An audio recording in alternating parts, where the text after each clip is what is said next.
An inside look at the restaurant industry and entrepreneurial insight to help you succeed. It's the Paper Trails Podcast with Albemarle Paper Supply. All right. What's going on, guys? We are back with the Paper Trails Podcast. Super pumped to have you guys back. Sorry for the lull. A couple of weeks now. We had a couple of reschedules, but we're having a couple of actual shows today. So next couple of weeks will be awesome. And so obviously, your host, Nick Caligera-Mitros, owner of Albemarle Paper, and we are super pumped to have Bill Glass and Jeff Lorey, some friends of mine. They are brokers in the food industry. They represent a lot of different manufacturers, wide variety of lines, a ton of experience in the industry for many years. Mm-hmm. And I thought today would be good if we just got a little bit of some background of them. But then let's talk some restaurants. Let's talk the food business. Mm-hmm. You guys call in a lot of different type of restaurants, mm-hmm. chains. Large chains, some smaller ones. Mm-hmm. I'm curious to kind of see what they're hearing in the marketplace, business numbers. I think I just heard, I spoke to a commercial real estate buyer and an investor. I guess he brokers deals, and I think I just heard maybe this week, I think the largest. If this is wrong, tell me, but the largest Pizza Hut in the Southeast owner or group, I think, just filed bankruptcy. Mm-hmm. I think it was like 120, 50 stores. I don't know. It's been an interesting time the last 6 months, navigating in our industry. And so, as you guys know, my dad has owned restaurants for 35 years. My dad and his two brothers own and operate 3 of their own, and, they've got a partner at a 4th location. And so, last night, I was at the restaurant working until 9 o'clock, and so I am in it too.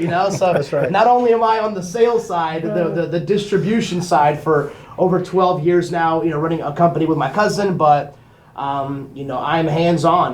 We know what's happening. Jeff's met my dad many times, and they've done some work in the past. But yeah, let's start with maybe just a really soft introduction. Sure. Background, how you got into the business, maybe for both of you guys, and then we'll see where the conversation goes. But I'm looking forward to this podcast for sure. So, and thank you for having us on. Thank you for allowing us this time. I really appreciate it, and it's a very interesting time.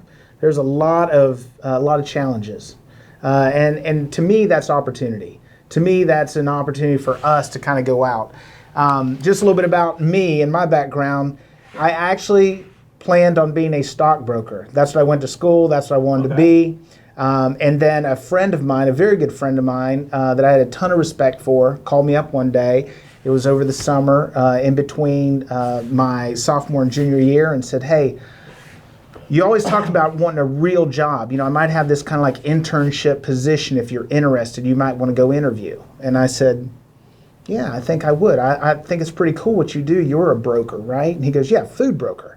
And I said, "Okay." And I had no idea what that was. I had no idea what that entailed. So out of the blue, just... Out of the blue. I mean, literally, it was a friend of mine that just kind of, it happened. I went and I interviewed, and the comical thing about the interview is that when I went to the interview, I got out of my car, turned around, started walking toward the front door, and this girl came out. And I saw this girl, and I was like, man, I've got to land this job. I've got to land this job. I got to get this job. I'm going to meet this girl. Yeah. Well, that's what happened. And I've been a food broker ever since. And, of course, that's Beth. Yep. That is Beth. That's right. So we've been married 27 years now. Nice. And, and so it was really an interesting thing because I fell in love with it. And I'll tell you what I really fell in love with was the people. That was truly what caused me to truly enjoy it. There was a period of time where, so I started out with an independent broker. I had an opportunity to join a gentleman and form my own brokerage company. Okay. So we did that. Then Beth came on board with me while we had that company. Okay. And then I was contacted by multiple large regional brokers that wanted to purchase my company. Okay. I ended up selling my company to one of those very, very large brokers named Innovative Concept Group, which then became Waypoint. So I did Innovative, I did Waypoint, and it got to a point where I said, okay, 25 years in, I guess I'm done. I guess this is the end of the road. It's been quite a journey. And I did. I really saw it that way. I did not expect to be back in the business. But then Enrico Pirano, a very good friend of mine, lived in the neighborhood where I used to live, and we saw each other, and he said, hey, have you thought about getting back in the business? And I said, yes, I have, because there again, it wasn't that I missed necessarily, Excel spreadsheets and doing dairy reports. It wasn't that. It was the people. Yeah. It was the people that I really fell in love with. So I did. I embarked upon a new adventure with B&A, and it has been tremendous. And the beautiful thing about B&A is we're all like-minded. We really do love the industry, and we really do have a desire to help people. In our world, the way that we look at it is we believe that the operator's number one. We believe that our goal is to help the operator succeed because, and this is something that was ingrained within me a long, long time ago, and I found, like I said, like-minded individuals. If we help that operator succeed, we all win. Yep. So that's kind of the basis of why I do what I do, and it really is a foundation for how I do it. So that's me. Well, Yeah, go ahead. before we introduce Bill, you glad you sold your company when you did? It was an interesting time, and I will be honest with you. When I met Bud Taylor with Innovative, I was blown away at how far ahead of me he was. So it was almost intimidating to an extent, but then I also saw his vision, and I got very excited about being a part of what he saw. So I am glad that I sold it at that time, and it really worked out very, very well because it opened up my mind to so much more. It really helped me to see a much larger picture of this industry. It helped me to understand a greater conceptualization of what the industry can be. So for those things, absolutely, definitely. Nice. Cool. Bill, how did you get into this amazing world that we're in? In the restaurant business to pay bills in college. Okay. I was a lifeguard in North Myrtle Beach for 4 summers and worked for 2 owners of a small place called Swells Beach Club. And I was the cook, I was the prep cook, I was the dishwasher. So it was one of those first experiences where either you loved it or you hated it. So ended up loving it. Worked for Max and Irma's while I was going to UNCC. Went to Morton's and worked with John Dressler that owns Dressel's Rare Roots Hospitality. Yeah. Worked with him at Morton's downtown, was a chef for them for 2 years. Went into Charleston after Morton's and helped some relatives open up a restaurant on Market Street, downtown Charleston. That was an experience with all the culinary that's in Charleston. Came back to Charlotte and started working with Joe Douglas with 131 Main. Did an offshoot of 131 called Tenders, which is now PDQ. And then helped him do Cowboy Restaurant here recently. But then Jeff helped me with a lot of food procurement with Tenders. And I decided, hey, I'm going to get out of the business of being in operations, try something a little bit different. And Jeff was in shopping with his wife, Beth, at Consign on a Dime, where my wife works. And I don't know what they were talking about. But she said, you know what, Bill's doing this. He's in between jobs. And Jeff said, you tell him to call me. So I did, and here I sit. When was that? How long were you guys That was little right over a around year. Christmas. Yeah. So about a year and a year? half. No, Yeah. When was it? This Christmas, it'll be almost 2 years this Christmas. That's It'll be true. Right. February 2021 will Yeah. be 2 years. Yeah.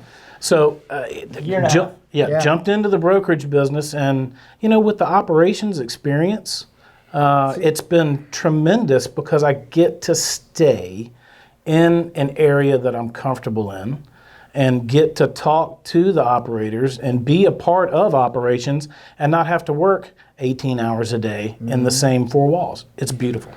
It is a beautiful thing, and I'll tell you what Bill brings is something that I could not bring. So when I went into an operator, into even a chain restaurant group, I can broker that deal between the manufacturer and yourself. I can set up all these things. Products, so you Exactly. you were an expert. Like I can do all that, but as far as the operational, the menu development, and LTO, Yeah, how does this help me on a day-to-day basis? exactly. How does it fit in? How do I actually make this work? That's why his expertise, that's why I was so excited about having him on board. I was like, man, here's a guy that fills this huge void for our company that helps me. Literally, I take him everywhere. I've taken him to Cookout, I've taken him to Jet. This interview that we just had, is because I can see one side of it. I can't see what he sees. Yeah. I can't see that true aspect of how does this really perform in the kitchen? How does this really end up on a plate? To me, that's a challenge still, because unlike most people that are in the food brokerage business or in the food business, I've never worked in a restaurant. Yeah. Never in my life. Like you said, you were at the restaurant working. It's like you never get out of it. It's an interesting thing, because even when we have different reps to come see us and they bring samples and they're talking about the quality of this is the best, and I pump the brakes and I say, I'll tell you the quality of this product. Let me use it this weekend and I'll tell you how good this degreaser is. You know what I mean? Absolutely. So I like that part as far as us as a distribution company. I mean, your container, I'll let you know. I'll try it out. We'll put product in it and we'll see how it looks or how it performs. And so, so interesting. So you like this side of it? You like the You know what? I do, because it's like I'm back in school. I am learning, just something different. Very different. Every day. Yeah. To go from, it's kind of like peeking behind the curtain. It's like the Wizard of Oz. Now I get to see what the wizard's doing. As far as the food industry is concerned on the brokerage side. Yeah.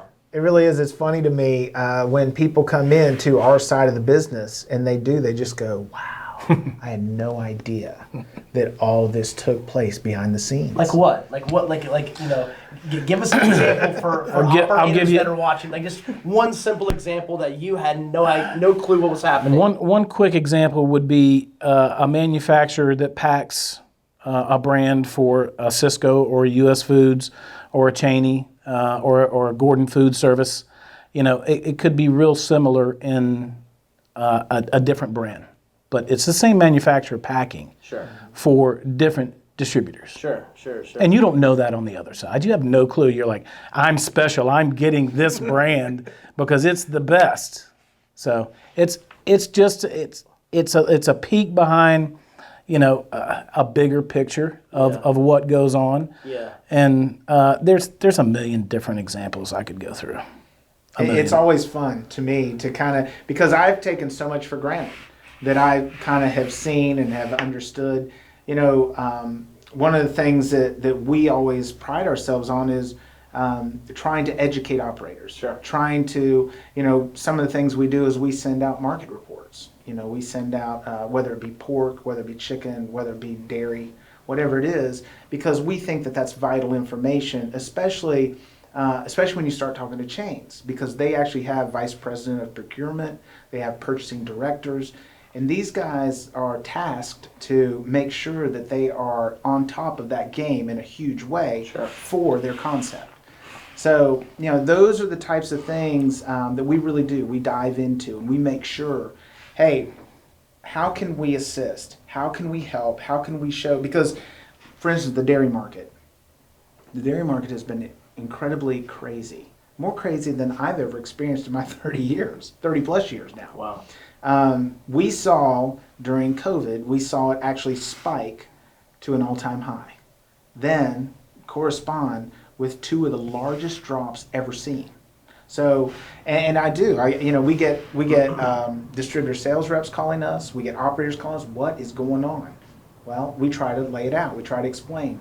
But the big thing that we try to help them with is understand this is not a permanent scenario. This will level itself back out. And what we told people is, hey, look, you'll see it balance out back around that 160 to 180 range on the block. You'll see that come back into play. Can't promise you when, but that's where it should be, and that's where it should move to. So just little things like that. So let's before we get into restaurants right now and what people can do or ideas or what you're seeing working and not working, stuff like that, let's talk about successful restaurants. Maybe do's and don'ts, successful, unsuccessful. What are some things that you guys have seen over your careers that if we've got somebody that wants to start a food truck, a catering company, a restaurant, it doesn't matter, in the food business, or maybe for that matter, this could be maybe some good advice for anybody that wants to start any business. Right. Mm-hmm. Landscape, dry cleaners, doesn't matter. Right. What are some things, some commonalities, some traits that you've seen that just growing, successful operators, owners, executives have been able to execute on that maybe you've seen other ones that just aren't quite there? What are some things from both your I'm going to perspectives? let Bill answer that for the most part, Cool. but the one thing that I would say, and this is, my experience in restaurants is I eat at them a lot. Sure. So other than that, and I'm in the back of the house helping them to be successful. Sure. I would say this, have a plan of who you are and be consistent. And what I mean by that is be consistent to who you are trying to be, but then even more importantly, when you put a plate out, make sure it's consistent every time. Yeah. Do everything in your power, and there's a lot in that statement right there, but do everything in your power to ensure that every time that plate goes out, it's consistent. The largest chains that I work with, that's the secret. It's not necessarily that it's the absolute best, but it's the absolute most consistent. And you know that when you go to X restaurant and you order this on the menu, whether it be in Wilkesboro, North Carolina, or Wilmington, or Parkersburg, West Virginia, You know what you're going to you get. know what you're going to get. And I would say that is the key. The concepts and the restaurants that seem to kill it. For exponential growth. Yeah, that is a key component. That is a key component because, as you know, if I have a bad experience at your restaurant, I probably won't say anything to you. They say 90% won't say anything. Yeah, you're right. But they'll walk out and they'll tell 10 of their friends. Yeah. So to me, that's what I have seen. I've seen the people that are really, truly committed Yeah. to making sure that they maintain consistency. Those people, they thrive. So two things: have an identity, Mm-hmm. know who you are, Yep. right, and then And who Have you're a- not. and who you're not. Yeah, I mean, there's a portion of that, Absolutely, right? Like yeah. it's like you're a pizza restaurant. Yeah, throw pasta in there, throw fish in there. Yeah, well, Right. whatever you want. Right. No. Have an identity, know who you are, who you're not, and then just have a consistent product that that What can anyone. you do successfully every single time on every single dish? Yeah. What can you execute correctly? And do that to the best of your ability every single time. That's a good point. What can you do and execute consistently over and over again? And what can that's a good point. I like that. Bill, what are your thoughts? What have you seen? Because you have Yeah. just meeting for Much the first broader time. range. I've known for many years. We just met, but just the names that you dropped from the restaurants that you've been in, not only locally but at a distance, Charleston, Myrtle Beach. You have a resume. What have you seen in your career in restaurants that? You mentioned the mom and pops. It goes from your one sole proprietor, your single operation, to multiple units, 4 or 5 units, to, growing exponentially. The biggest thing is people. Biggest thing is people. What people do you have in your business? What culture are you creating in your business? Do you have a mission statement? Do you have key business drivers that support your mission statement? There's a lot of people that I talk to that, well, no, I don't have a mission statement. Well, then what are you here for? Yeah. What are you doing? Yeah. Well, I'm here to make money. Nah, that doesn't work all the time. It's not really a long-term, long-range deal. Culture, people, consistency. It seems now that it's switched from an old school paradigm of we're going to work from the top down, meaning I own a restaurant and I'm going to tell everybody what to do. And when I say jump, you say how high. It's kind of changed a little bit. The paradigm has shifted. If you empower your people to do the right thing and you have systems in place, the consistency will come, and you empower those people at the bottom to make choices and help make decisions, and they become owners of the business. And if you do that, whether you're a 1 store or a 5 store or 150 stores, you will be successful. Don't put money at the bottom all the time. Take care of your people, build a culture, build that plan, get your mission statement, get your key business drivers, hire the people into that culture, and train them. Yeah, you said something that's pretty interesting, about the mission statement. The owner can have an idea in his mind that he wants to make a ton of money and that's it, but, it's really hard to have employees to get behind that. Let me just work.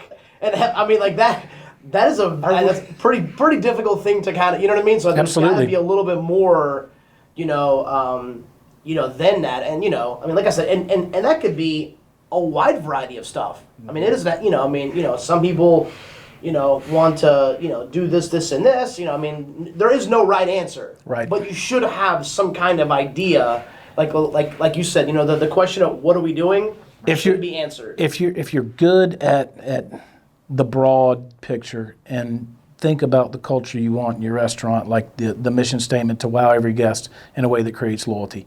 If you can't purvey that to the people that you hire and they can't understand what that means, then they're not the right people for the bus. Let me give you an example, because I think broad range, everybody kind of is picking that up, what that is. Yeah. I do. Yeah. But he shared some things with me.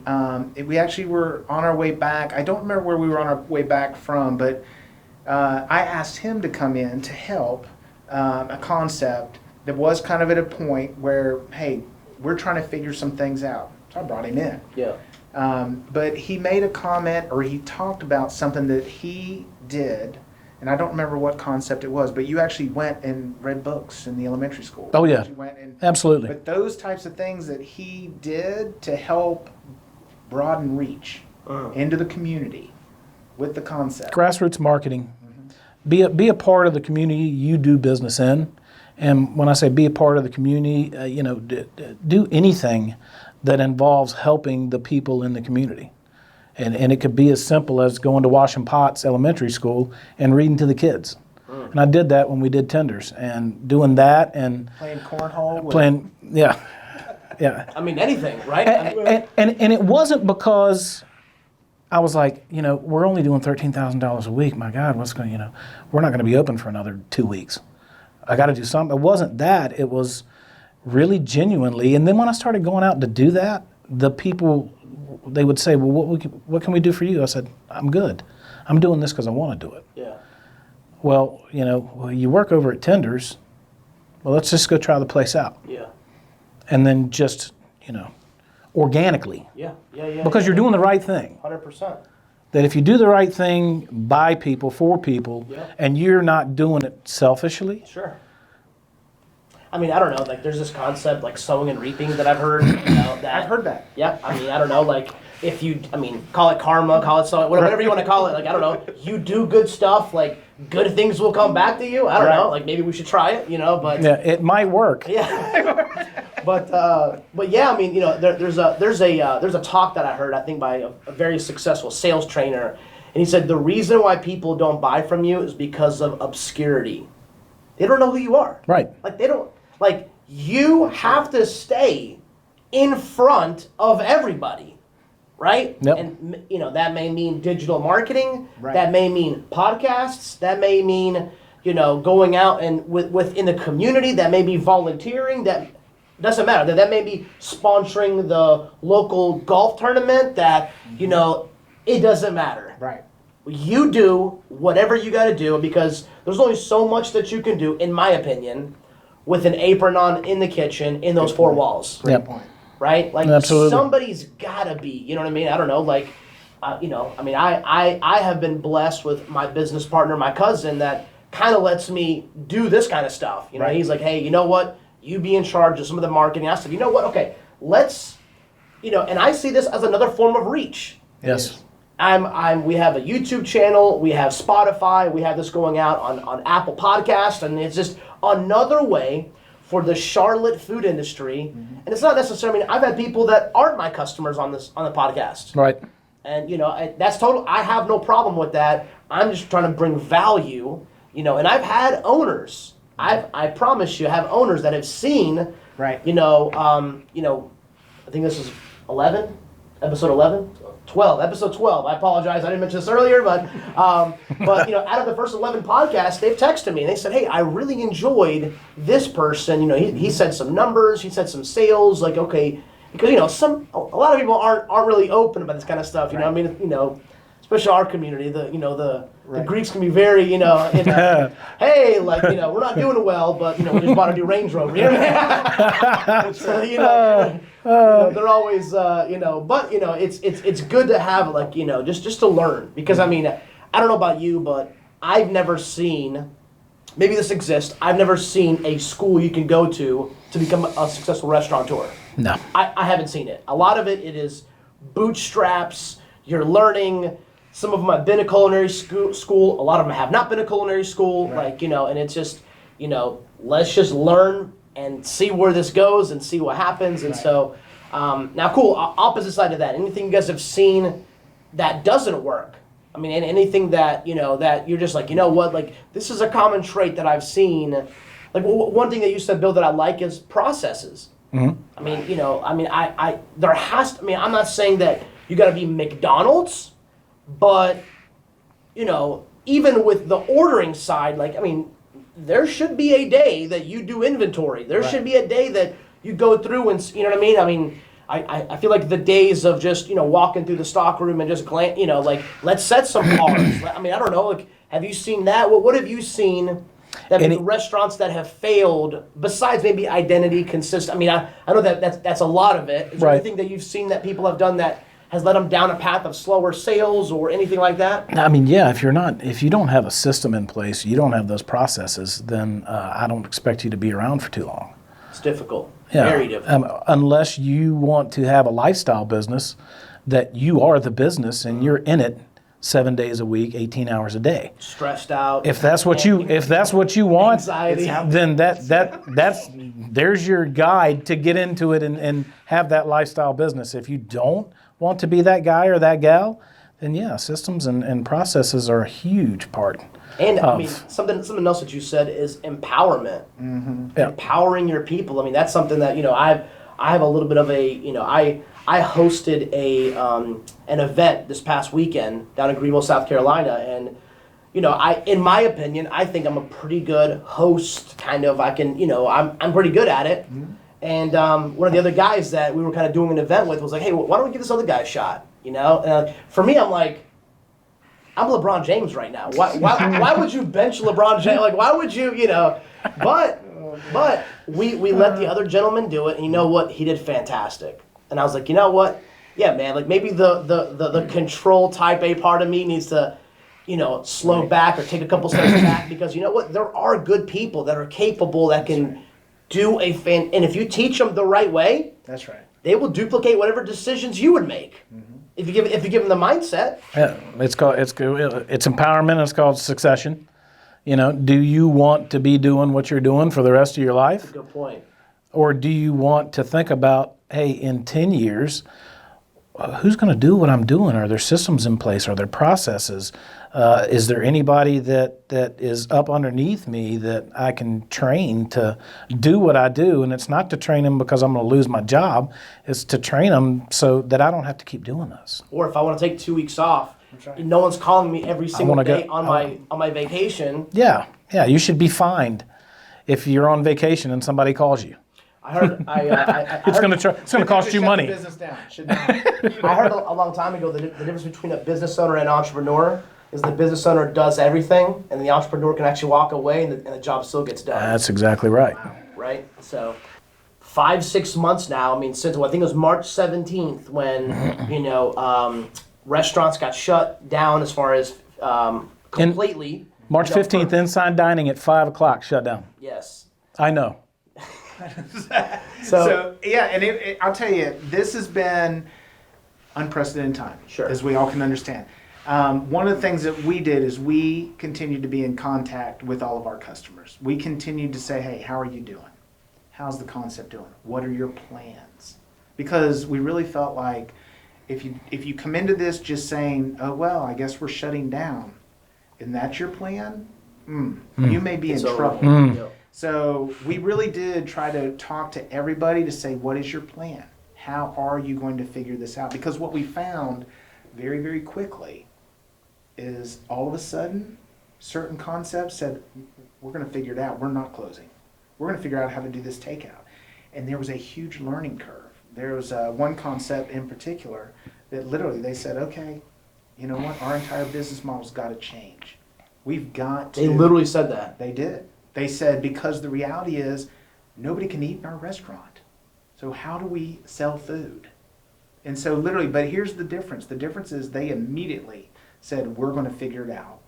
We're going to put our minds on it. We're going to brainstorm. We're going to get, so they, you know what they did? They went and started asking all of the online services, how can we partner with you to start doing online ordering? Right now we're doing about 7% online orders. Pre-COVID. Pre-COVID, only 7%.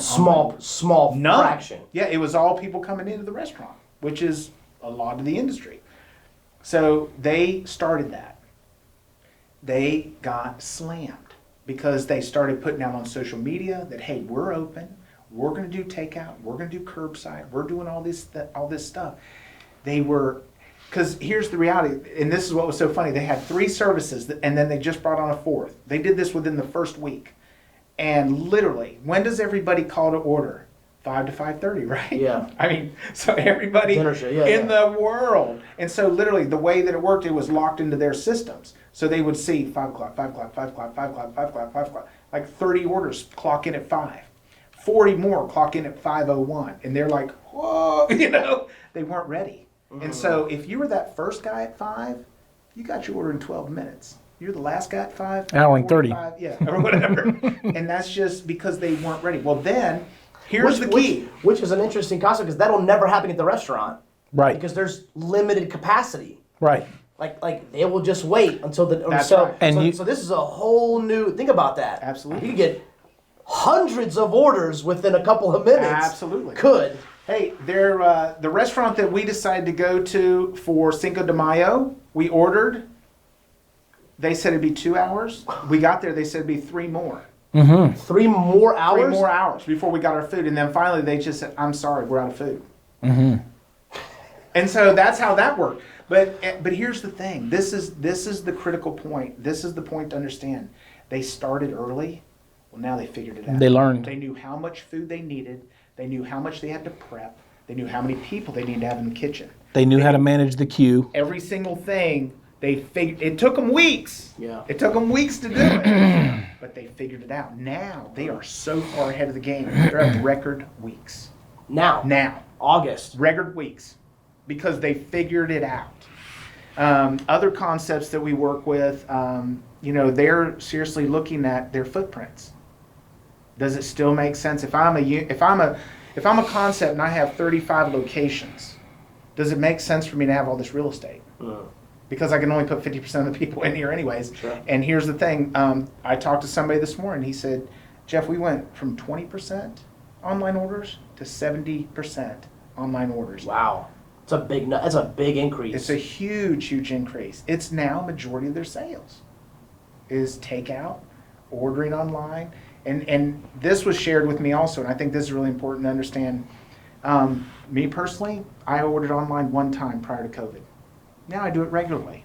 So my generation and generations above me, people in their 60s and in their 70s, guess what? They figured it out. And that is a huge dynamic. Yeah, it's an interesting. Listen. I'll be honest with you. Even me. I'm 34, but I think I'm still considered a millennial, maybe. Mm-hmm. But the first time I ever used an Uber Eats was maybe I've used it once. Right. Last month. I literally, it's, but it's pre that I never used it. I never downloaded the apps. I never even thought about it. I'll just. Call in and I'll stop by and pick it up, or I'll just eat there. But interesting. Bill, what are your thoughts? You think about what Jeff said, got 70% drive-through or to-go now. You take that 70% and just the amount of loyalty, if you're doing it right, and you figured out the system, and you know how to queue everything, and people aren't waiting for that 45 minutes or that hour and a half or that 5 hours or any ridiculous amount of time. If you have enough in the queue, then people that are going to order, it'll tell them, hey, they're not taking orders at this time, so you're not disappointed. And that's okay. That's kind of like the takeaway. Then I'm going to say, they're so busy, I'm going to try them tomorrow. So, but take that 70% and go back to what he said previously, where they were doing 7% takeout. If I owned my own restaurant and I was doing 7% takeout, now I'm doing 70, and I'm gaining loyalty with those people that maybe they're the first time guests, and you retain that, and their frequency with which they come and order at your restaurant is more than once a week. Take that 7% and add another 10. Wouldn't you like to add another 10 points to your to-go business whenever we do open back up to full capacity? Sure. I would. I think it really has shown a lot of owners, operators, weak points in their business. Sure. I mean, think about this. I mean, in investing, you said you wanted to do some trading and stuff like that. Okay. Do you always put all your money with one company? No, you diversify. Well, think about this. Forever, owners just relied on dine-in and didn't even put a thought into packaging, look, anything. Right. And it's just, because 7% is a small number.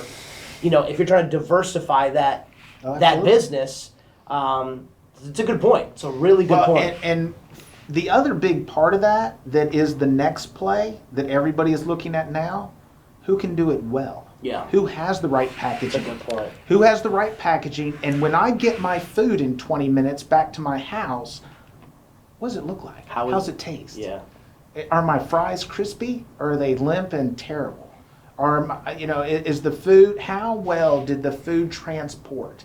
That is a big, big issue right now that a lot of people are looking at, because let's just be honest, you will be judged. Yeah. The second that container's open, 100%. you will be judged. So you have to be aware of that. You have to do tests in-house. How does this hold up? Do I need to upgrade this so that 20 minutes later when it appears at that house it looks better? You probably do, or you'll never get that order again. Yeah.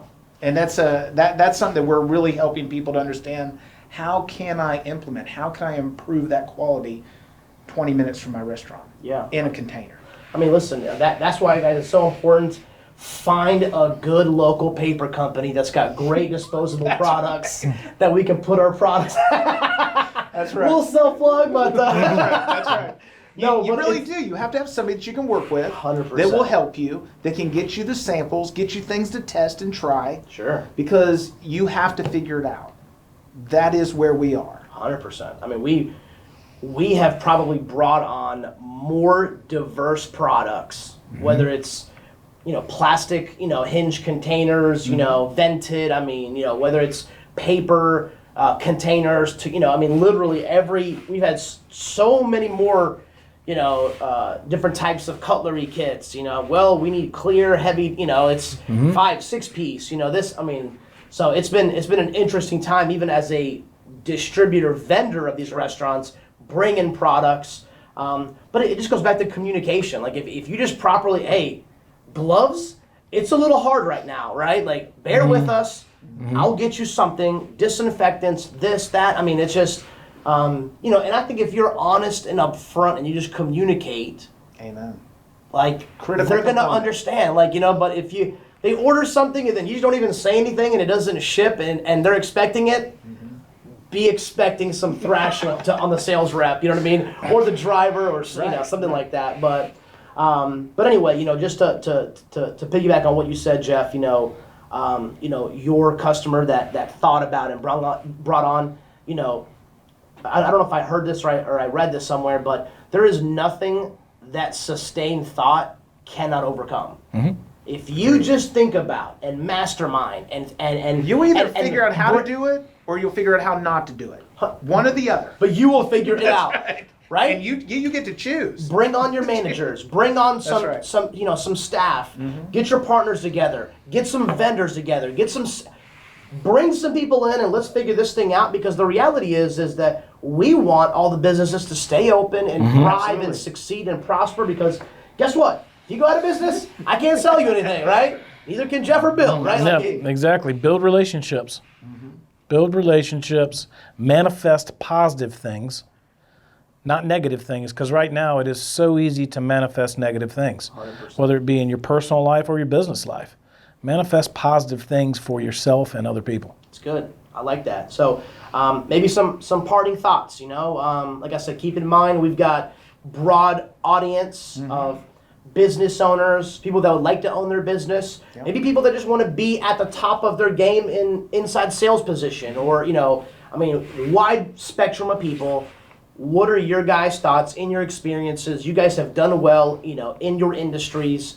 What are some thoughts? What are some thoughts? Go ahead. Or Some tips. Build relationships with people. Keep those relationships, not for the short term, but for the long term. And don't go after it for monetary reasons. Go after it for the right reason. Yeah. I heard this yesterday. It was in a podcast that I listened to, but it was, somebody was asked, if I lost my job, right? Or the entrepreneur said, if you lost your job and you can't within 30 days find a new job, it's either one of two things. Your network and your relationships is too small. You don't know enough people, and you don't have the right relationships, connections, or your value in the marketplace is not good enough. Right. You got to get better at your craft.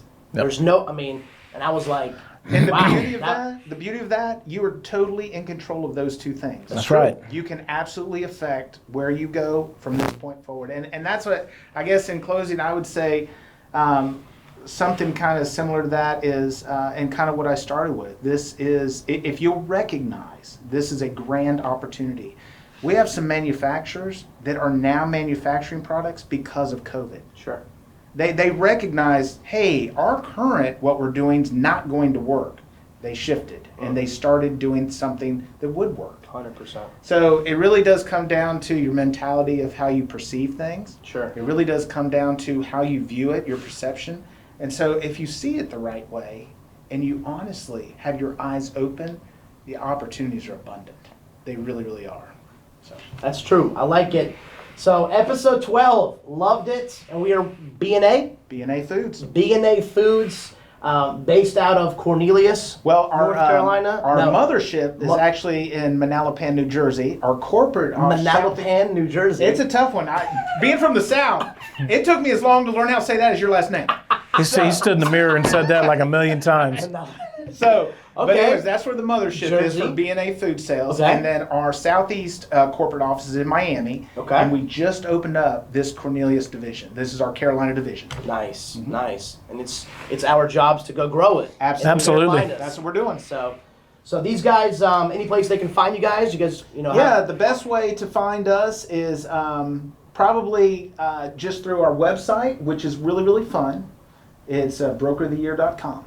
Brokeroftheyear.com. That's us. B&A Food Sales. What a domain name. I love that. That's right. Well, and that's the thing. We've been very, very serious, but we really do have a lot of fun. Yes. And I will tell you, the people that come to work with our company, they have incredible experience background, and we do have a lot of fun. So you guys primarily service multi-store locations. We do everything because we work with distributors like yourself. Okay. We work with the operators, and then obviously we work with all of our manufacturing community. So we are the link to everything in a sense. So if you're an operator, please reach out to us. If you want to see chicken products, if you want to see non-foods items, whatever you want to see, oil, we can direct you, we can guide you, we can show you what works best. Oil, for instance, right now, we're upgrading a lot of people because they're recognizing that, hey, if I have a higher quality oil, my French fry looks better on the other end. Commodity oil doesn't last long on to-goes. So, but anyways, yeah, we can absolutely do that. I don't have a problem sharing Lorey at brokeroftheyear.com is the best way to reach me. Sure. And then also call me anytime you want. Sure. And my mobile is always the best way to reach me, which is, I'll throw it out there, 704-201-1646. Cool. So you guys heard it. Thank you guys so much for hanging out with us. Nick, thank you. I thought this was good. I thought this was very beneficial. I think you guys have such a different perspective, talking to, franchises and 5, 10, 35, 100 unit locations. Right. Is that right? 1,000. 1,000? Well, Darden, I work with Darden, so yeah. So these guys have a whole different perspective on the restaurant business. I love it. I think it's good to continue to learn in any position you're at. And so, hopefully you guys are watching, taking notes, and implementing some of this stuff. But anyway, good to see you guys. Thank you guys so much. Episode 12 in the books. We will see you guys coming up with some more podcasts. Hope you guys enjoyed it. If you guys can, follow us, share, like the videos, or if you're listening to this while you're driving down the road, doing some sales, make sure you guys knock it out of the park. And we'll talk to you guys soon. Over and out.